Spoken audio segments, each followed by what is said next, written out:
The video you're about to see is a celebration of the life of St Joseph's College, Melbourne, as we close the doors for the final time after over 100 years of education to the Melbourne community.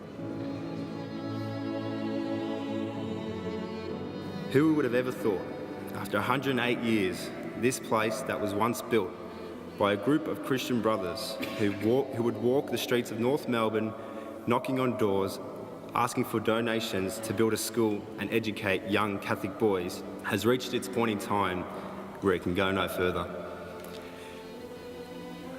The pride and history that this school contains feels surreal at times, and only those who have passed and experienced life at St Joseph's College can truly feel and understand the uniqueness of this astonishing school.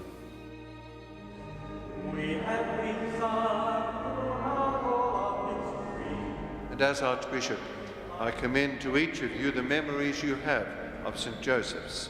I publicly thank the brothers and the teachers and all those who have worked at St Joseph's. To those present pupils finishing this year, as to well of all of us, I remind us, and I think this is always an important moment in the moment of thanksgiving for a college, we are not merely looking back to what was, but we are looking at what is.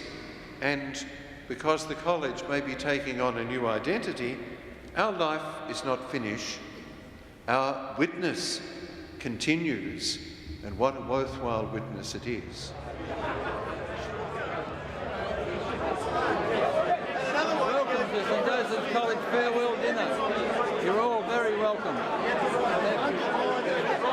Cheers, guys. Cheers, mate. G'day, how are you? Got George here. Great turnout. Hello, everyone. Hello, my name's Lex. I was the first guy to walk into the College of Pascoe Vale, St Joe's in 1956, first through the gate. John McIntyre, 1973 to 78, from Pascoe Vale through to North Melbourne. Paul Rowan, 66 to 72. Greg McLaren, same year, but I look younger. 79 to 82. 1986 to 1991. Great to be here tonight at the farewell dinner, and I'm sure everyone's going to have a fantastic night. Is that right, boys? That's correct.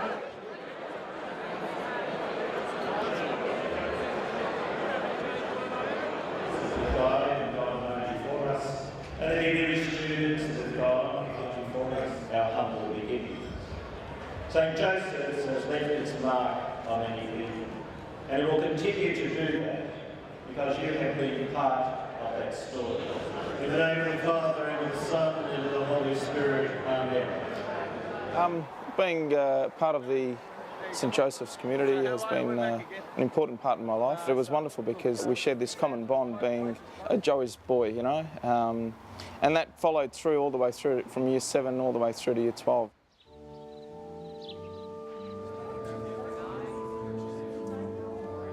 St Joseph's College has welcomed all comers and still welcomes all comers. The success and the achievement at the college has been won through hard work, won through effort. There's been no easy rides at North, and that's part of the spirit of the college.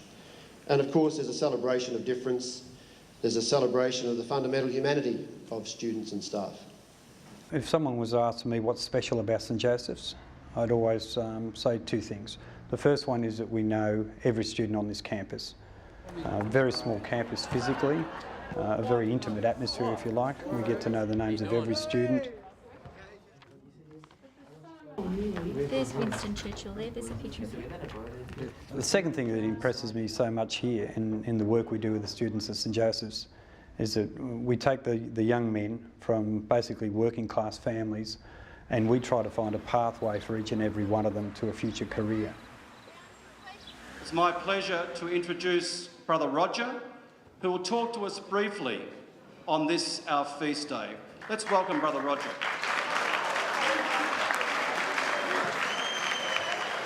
Edmund Rice started back in Ireland as a very wealthy merchant who decided one day that he was sick and tired of the young boys roaming the streets and doing nothing. The reason they were doing this is that it was illegal in Ireland at the time to educate young Catholic boys and girls. They were not allowed education by law. And those penal laws were enforced So Edmund took these boys off the streets and taught them in what we called hedge schools, schools on the side of the road. And he established his first school in Waterford in 1802, a long, long time ago.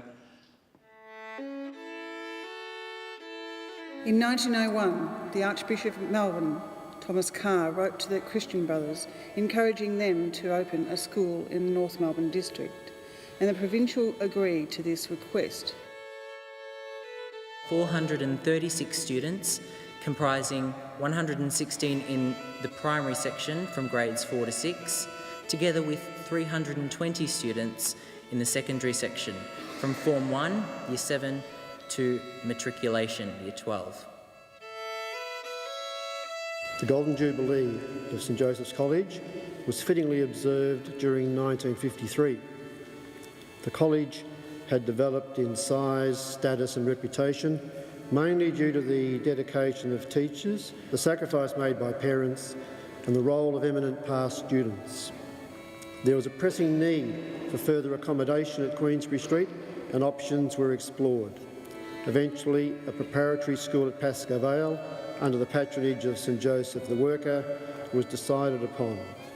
The college at Pascoe Vale began classes at the beginning of 1956 with grades 4, 5 and 6, giving an initial enrolment there of 274 students. As we close our college, we can be satisfied in knowing that many students have been part of 100 years of St Joseph's, are leading lights for social and cultural change that reflects gospel values. Enjoy the day, boys. And listen to instructions along the way. See you at the end. You got a passport? The boys that we have at St Joseph's are very much the ones that Edmund Rice would be very most proud of. They're the boys that Edmund would have stopped in the streets to educate, and we know it's through education that they're going to be given the greatest opportunity. Education is one of the most powerful tools that we can use to change the world, and we know that young people do want to make a difference. The way that they can do this is to think ethically and broadly, to learn continuously, and to lead in compassionate and passionate ways.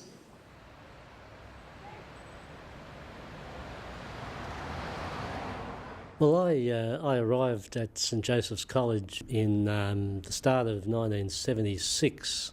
There were about 7 brothers on staff, and I was an enthusiastic young brother, teacher of Year 12, English literature, English, religious education. Yes, well, I started in 1979, actually in April. Now, I think that probably rates me as one of the longest serving members. I'm not quite sure, but it's quite possible I am. Apart from the gardener, which some people tell me has also been here 45 years. One of my first contacts with St Joseph's College was in the late 1970s when, being associated with a few football clubs and going to CBC St Kilda, we played sport against each other. But I also had some very close friends who attended St Joseph's College, North Melbourne as it was then. What I gained from that experience and that interaction through those friendships with those people was their great love and passion for the school. Give a cheer for CBC. Through the years her fame has grown. Her grand ideals have enhanced her fame, bearing fruit wherever seed is sown. Every rank and walk of life has noble sons who there be true, ready to stand in peace or strife, beside the standard of purple and white.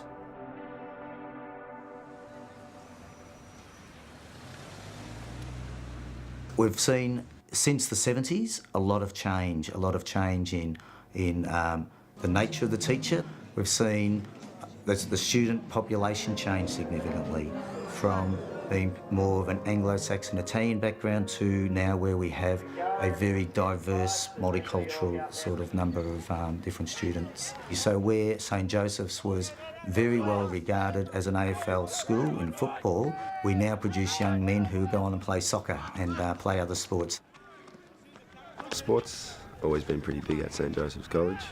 So there'll be a few plays here that means they're not going there. Whether it's football or soccer these days, soccer's pretty big. So, you know, it doesn't really matter what sport you love. You always sort of get into every single sport here. It's because it's about the spirit. Remember the problem we have with dates, with interest on loans? Now we're going to have interest on investments. I came to St Joseph's in 1981. It was my first year here. And what hit me straight away was a very small campus with, at that time, there would have been about 430, 440 senior boys, and our only playing area outside was a basketball court. Because we belong to a small community, I mean, you get to know absolutely everybody. So I guess that goes with the teachers too. You become very close with the teachers. Many people don't really realise, but this school is very different compared to others. You know, the way we get along with our teachers and the way we speak, you know, the respect's pretty high at this school. After settling in for a year, in '82 I approached the principal with the concept of a four-a-side World Cup soccer tournament to try to give the boys something to do at lunchtime.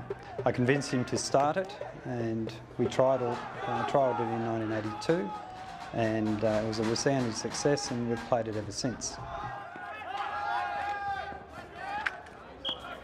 It's just a great spectacle to watch. You see everyone in the school just crowding around. Everyone goes and watches. Yeah. They all gather around. You know, places like the library and that are just empty, and everyone just sort of descends on this yard. Up, look at everyone when you're playing, and you think, gee, everyone's so rowdy. Yeah. Then you hear people down the street like, you guys are so loud. Yeah. Unbelievable. And it's just great to hear that because it's the spirit we have here, and that's fantastic. It harnesses the boys' energy. They're very enthusiastic. They adopt a country of their choice. They'd name weird and wonderful places around the world. They come dressed in team colours. Some of the boys bring along musical instruments like drums. For example, the Lebanese contingent love to play their drums when their country is playing. As you just saw, that was a game with Jamaica versus Germany. Jamaica ended up winning 2-1. If you look over there, we've got the ladder. At the moment, Cameroon's in the lead, which is my team. So, go Cameroon! Scarf played at the end of the students' competition, and we were always Vatican City. Time and time again, when I bump into old boys, one of the first questions they ask me is the World Cup still being held? And someone like Stephen Alessio, who played hundreds of games in the AFL, when I've bumped into Steve as an old boy at the school, he still always asks about the World Cup. It's one of the first things he asks me. Larry Cox, I'm teaching visual communication and IT. Brother Ambrose O'Hara's at Pasco Vale for 10 years. I'm now up in Walgett in outback New South Wales. And I'm Lighthouse, and I've been there for forever. We've been blessed at St Joseph's College to have on staff Mr Chris Talbot, who many of you would know. Chris witnessed the departure of the brothers, the amalgamation in 2000, the centenary of North Melbourne, and the 50th year celebrations of Pasco Vale in 2006. Congratulations and thank you, Chris, for your ongoing contributions to our college. Okay, so at that time, do you remember who were allies? We have some outstanding teachers here. Okay. You can leave it like that, we're into the background. And they're outstanding because they work really hard to understand just where our boys come from. But look at that. It makes a whole different feeling compared to that smoothness. Do the same, Pat. Go in all different directions, do circles. And they do that in the classroom, but perhaps more importantly, they do that in the schoolyard. And their presence, their availability, their capacity to move among the boys and to engage them in just general chatter. Now, Elliot, what took you so long? 2 hours later, you must be pretty unfit. Yeah. And to talk with them about the things that probably really matter most, which is just what is on that particular boy's mind at that particular time. Good morning, folks. Just mindful that yesterday the Year 12s received their first round of results. So some people will be celebrating and some people may feel their dreams with a bit of a crack this morning, so they need our support especially. In the context of a very special year, I think our staff, rightfully so, deserve some special acknowledgement. They've demonstrated great commitment and passion in creating the community that I know each student has felt valued, accepted and supported.